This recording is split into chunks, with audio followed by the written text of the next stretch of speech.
Hello, good evening. The elections are here. The nomination court set last Wednesday all over the country, and nominations were submitted, and a number of them are contesting. And the next stage is the Zanu PF government has agreed to allow some of the observers to observe the elections. And this has been done with the usual caveats. Let's listen to Mnangagwa speaking on the issue. Anoshubira kuti panoita ma-elections edu kuve ne-violence nemadzavo. We are one of the most peaceful country on the continent. We are a peaceful country, we are united, and we are democratic. And there is not a single country in the world which can teach us democracy, which we fought for because we wanted it. Iweyo kama wati deny democracy, oda kuti zituza democracy akafamba sei msoro wa mbuya wako.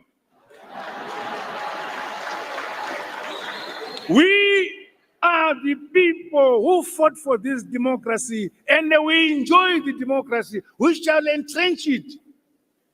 It is our democracy which we fought for. No one can teach us democracy.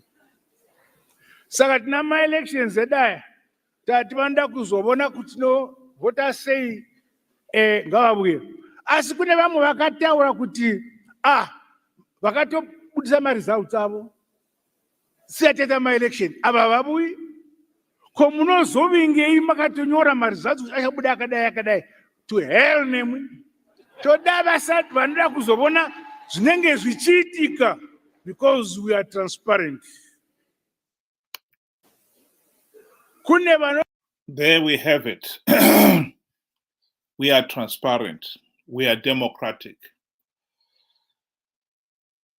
The European Union is one of those that have received the invitation to observe the elections. And the ambassador, the European ambassador to Zimbabwe, has tweeted that the union has received the invitation and they're excited about it. And obviously they're going to participate. One has got to ask the European Union, to what end and purpose? Whether we like it or not, the 2018 elections were not free, fair, and credible. Yes, of course, Mnangagwa insists that they were free, fair, and credible. We cannot keep on arguing on something that is so fundamental. There are certain criteria on which elections have got to be judged, whether they are free, fair, and credible. One of those is, for instance, that you should have a verified voters roll. This is internationally accepted. And yet in Zimbabwe, we don't have a verified voters roll.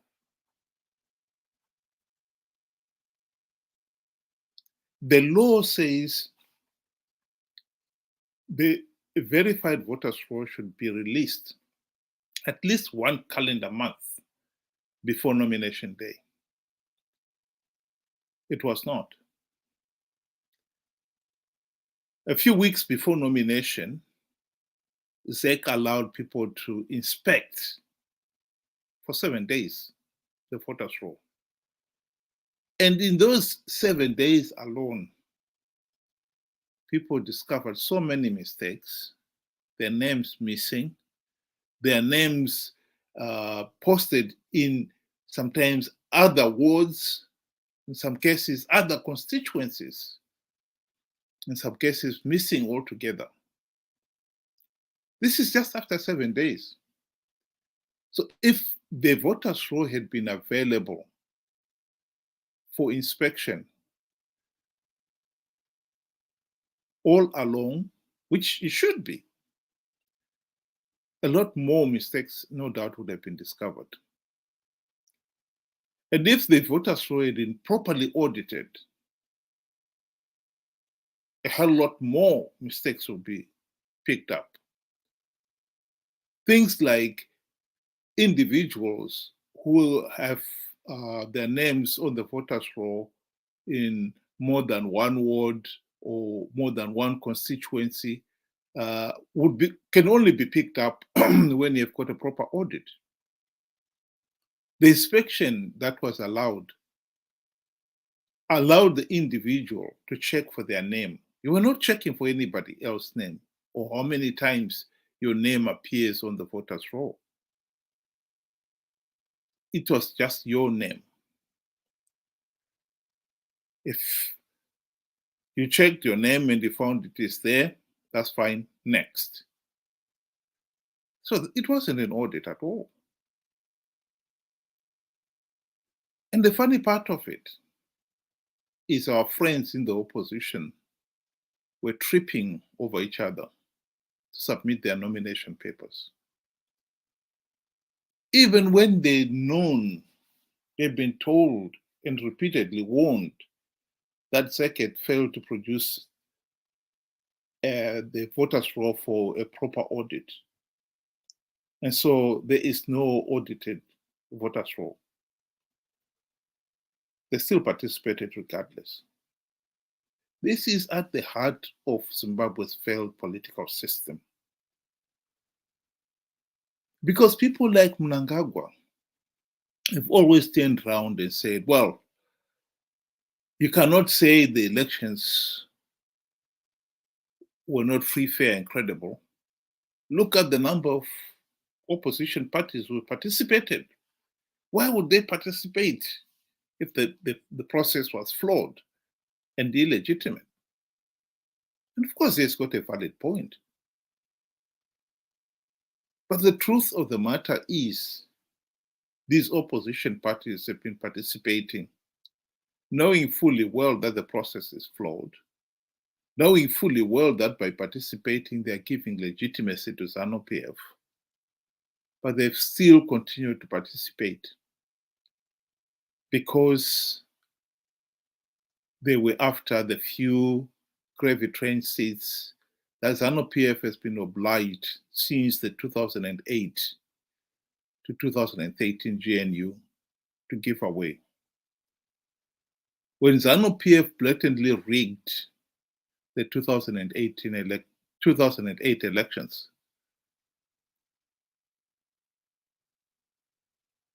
even SADC and the AU were forced to say, no, this is not on. You know, Zanu PF cannot claim to have political legitimacy after blatantly cheating in the forced recount of the March vote and then use wanton violence during the runoff. And so the party has been very careful to avoid being condemned again for failing to hold free, fair, and credible elections. The party has seen to it that the opposition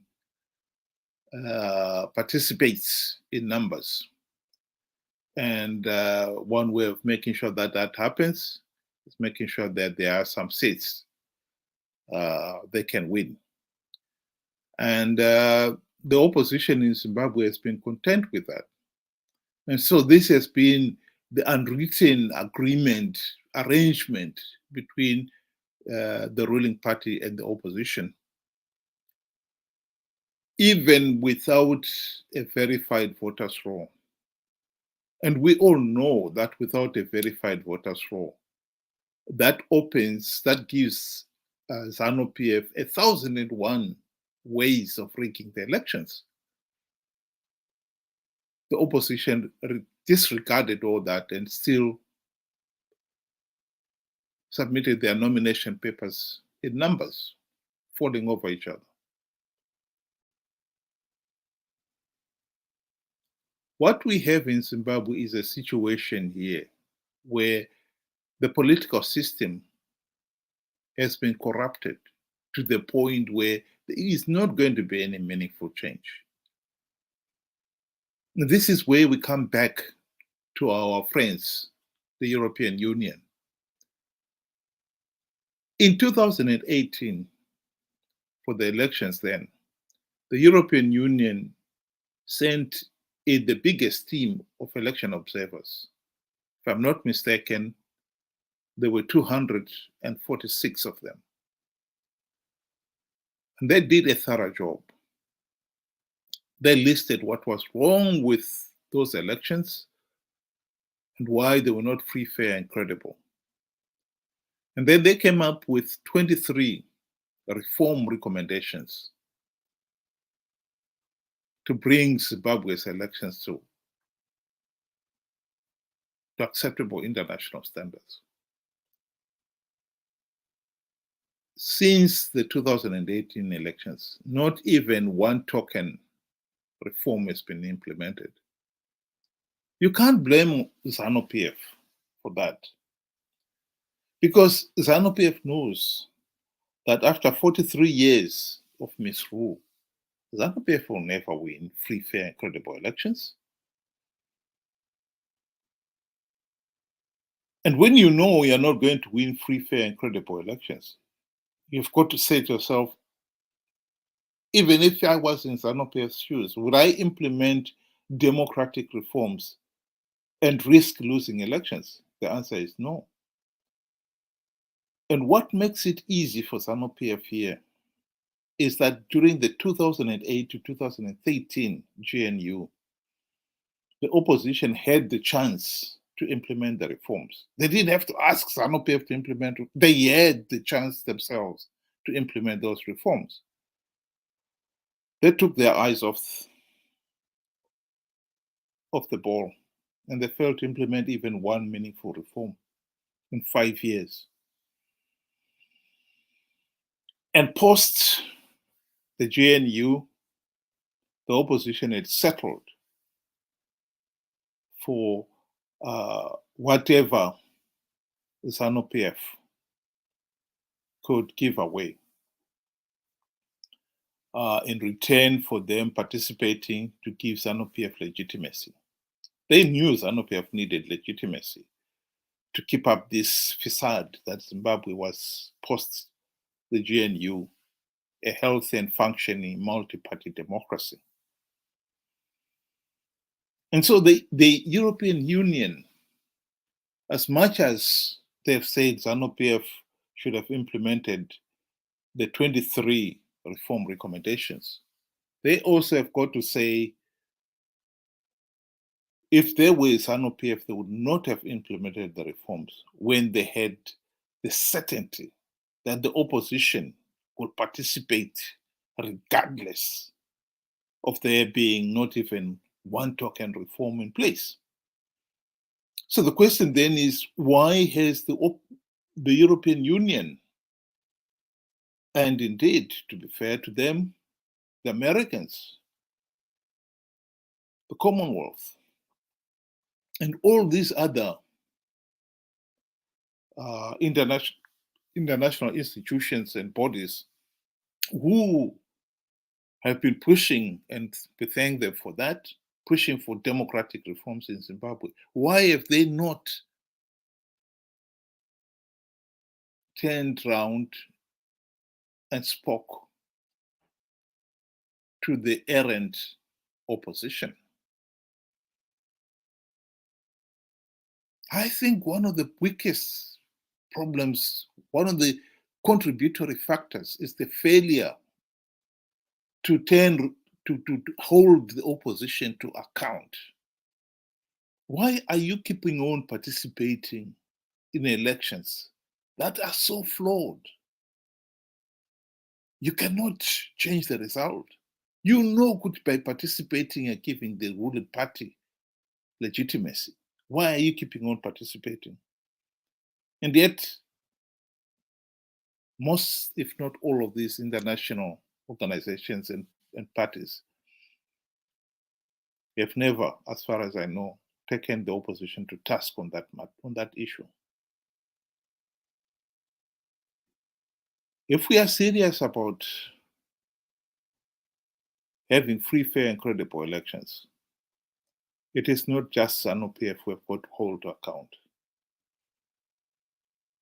It is the opposition. Because now Zanu PF is using the fact that the opposition's leaders are corrupt and incompetent to stay in power. These elections are a foregone conclusion. In fact, in his comment there, Mnangagwa was making it abundantly clear that those international bodies and governments who, like me, firmly believe that these elections are a foregone conclusion, Zanu PF is rigging them. The evidence is there. Zanu PF is clearly saying those people will not come to observe our elections. I don't know which ones those countries are. If they've been invited, they may find there will be so many obstacles to make sure that they don't send anybody to observe those elections. We need to deal with these sectors. And I think the honest way to deal with it is to be honest with both Zanu PF and our opposition colleagues. Zanu PF is not going to reform itself out of office, particularly when it doesn't have to. The opposition, MDC/CCC, have clearly given up on reforms, and they are now quite content for the few gravy train seats that Zanu PF has got to give away to entice the opposition to participate. This is not the solution to free, fair, and credible elections. We can go round and round in a vicious circle on this one. As long as the opposition are prepared to participate for the few gravy train seats, they will never push Zanu PF to implement reforms, and Zanu PF will never implement any meaningful reforms. And so we'll end up with a situation where time and time again, the elections are rigged. And our friends, the European Union, who are sending a team of observer this year, they will write the same report. In fact, I think most of the things that they said in 2018, they'll find not even one meaningful reform has been implemented, will still be applicable. And at the end of it, they'll write another list of reform recommendations, which we all know that both the ruling party and the opposition will ignore. And come 5 years later, it's the same thing all over again. What we have got to remember here is that this is not a victimless criminal. They are the ordinary people, the ordinary Zimbabweans are the ones who are paying dearly for this political circus. Zimbabwe is a failed state. What that means is the state is failing to provide even the most basic services like education, healthcare, clean running water, sanitary facilities, power to basic, even the most basic industries to generate wealth. It's failing to do so. The looting has been rampant. It's unbelievable. There's no doubt that Zimbabwe is one of the wealthiest countries in Africa. And yet, most of that wealth has been soaked up by the ruling elite. Mnangagwa is saying that we fought for democracy. I think what he means is we fought for the right to rule Zimbabwe. Because Zanu PF has always believed that they've got the divine right to rule Zimbabwe because they spearheaded the fight for independence. He's mixing up democracy with his burning desire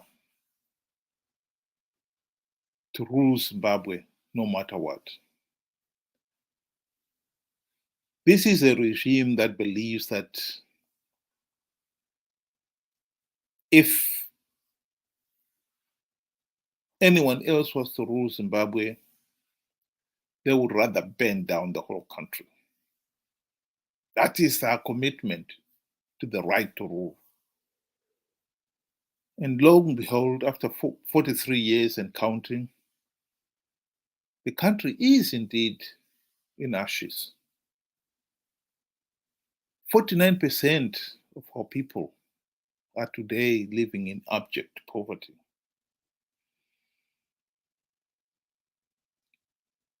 A week ago, there was a report about one of the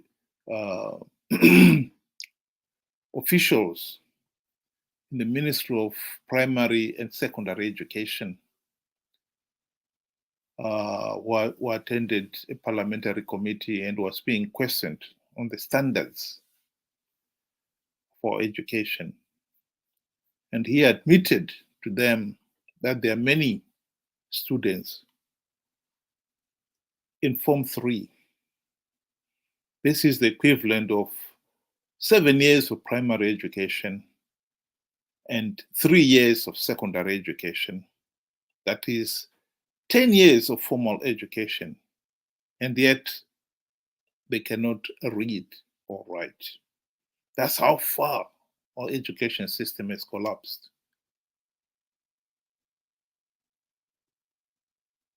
What kind of citizens will these people be? That is a question that anyone has got to ask. In this day and age, somebody has done 10 years of formal education, and yet they can't even read and write. The education system has been starved of funds. The teachers' salary is so poor that most of them have left the country. And those who are still in the country, their salary is so poor that they cannot afford to go to school every day. Transport alone is costing them more than the salary they get at the end of the month.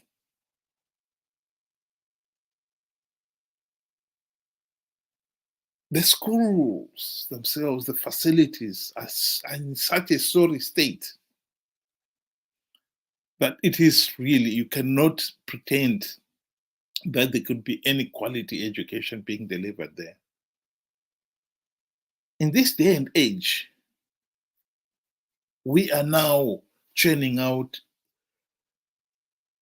generation after generation of students who can't even read and write.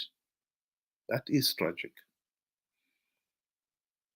That is the consequence of Zimbabwe's failure to hold free, fair, and credible elections, because that is the basis of good governance. And without good governance, we are stuck with the corrupt, incompetent thugs who have ruled the country these last 43 years. And we are in the middle of an election, which is so, it's so clear. The process is so flawed that we can see where it's going. Zanu PF is going to rig these elections. Nothing is going to change here. And the opposition are prepared to go along with that for the sake of the 30 pieces of silver the regime has on offer for those who participate. I think it's time the European Union, SADC, and all those countries out there to step up on the challenge and really stop this circus continuing. We don't want another European Union election report telling us what we already know. We want the European Union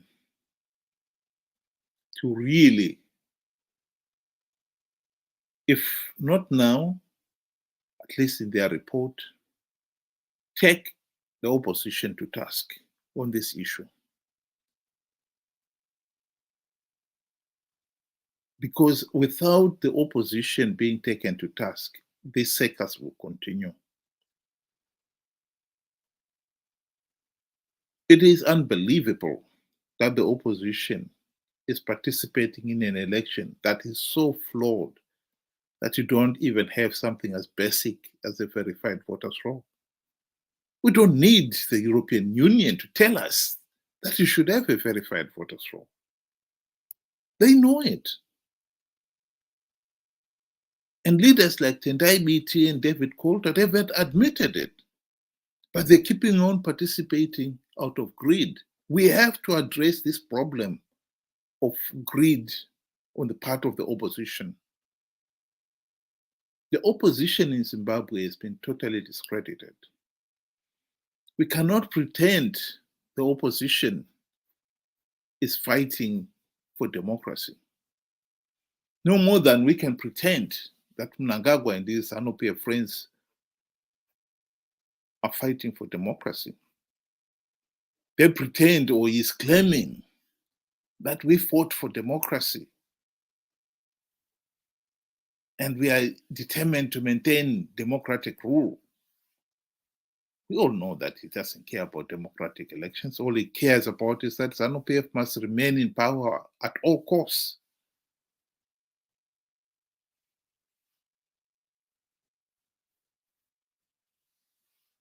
The way forward in this instance is not so much for the various election observers. And I know that some of them are even worse than SADC. For instance, worse than the European Union. SADC, for instance, has been endorsing these elections as substantially free, fair, and credible. That is totally unacceptable. We expect SADC to observe these elections and give an honest assessment of whether or not these elections are free, fair, and credible. We are not asking for any favors. That's all we are asking from you. And it is totally unacceptable that SADC should force Zimbabwe into this corner just because the opposition are corrupt and incompetent. There's no doubt that in 2013, SADC were the ones who were calling, saying the elections should be postponed until reforms are implemented. But when the opposition ignored them, they turned around and endorsed the results. And they've been doing that ever since. This cannot carry on. You cannot punish the whole country just to get at the few corrupt and incompetent opposition leaders. SADC leaders have got to look themselves in the mirror and say, are these elections free, fair, and credible? Particularly those countries that have successfully held free, fair, and credible elections.